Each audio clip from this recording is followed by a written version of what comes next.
বিরতির পর স্বাগত। মা আছে হাতে গোনা আর মাত্র কয়েকটা দিন, তাই ইতিমধ্যেই প্রস্তুতি চলছে।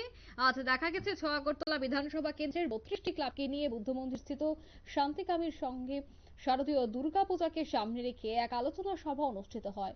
পূজার দিনগুলিতে যাতে শান্তিপূর্ণভাবে পরিচালনা করা হয়, উত্তর জোনাল চেয়ারম্যান প্রদীপ চন্দ্র এবং হীরালাল দেবনাথ এবং কাউন্সিলর লতা নাথ উপস্থিত থেকেই বিভিন্ন বিষয় নিয়ে আলোচনা করেন। সেই বিষয়ে কি বলছেন প্রদীপ চন্দ্র, শোনাচ্ছি। সাহায্য করতে হবে, কারণ পুজো আপনারা করছেন জেনে রাখবেন, প্রশাসন আপনাদেরকে সহযোগিতা করবে, আগরতলা পৌর নিগম আপনাদেরকে সহযোগিতা করবে।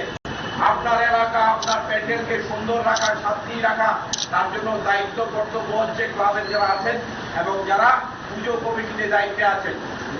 প্রশাসনের এরকম কোনো শক্তি নেই যে এতগুলি শহরের অঞ্চলে পুজো হয়, প্রত্যেক বাড়িতে বাড়িতে গিয়ে প্রশাসন সাহায্য করা।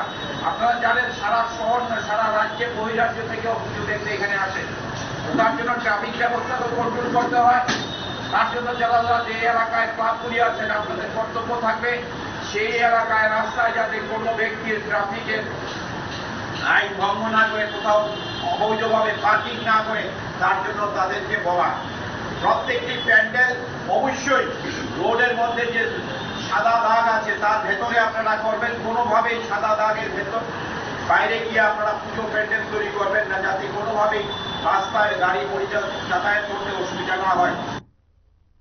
আপনারা শুনলেন বক্তব্য। সুষ্ঠু এবং শান্তিপূর্ণভাবে যেন দুর্গা উৎসব করা হয় তার জন্যই এই মিটিং, গুরুত্বপূর্ণ সভা, যেখানে বিভিন্ন বিষয় নিয়ে আলোচনা করা হয়। আগরতলা পৌর নিগমের উত্তর জোন এবং বিজেপি ক্লাব সেলের উদ্যোগেই এই সভার আয়োজন করা হয়েছে। শান্তি বৈঠকটি অনুষ্ঠিত হয়েছে। শান্তি সম্প্রীতি বজায় রেখে কিভাবে উৎসবে প্রত্যেকে সামিল হবে সেই বিষয় নিয়েই হয় আলোচনা। নিয়ে নিচ্ছি ছোট্ট একটি বিজ্ঞাপন বিরতি, সঙ্গে থাকুন।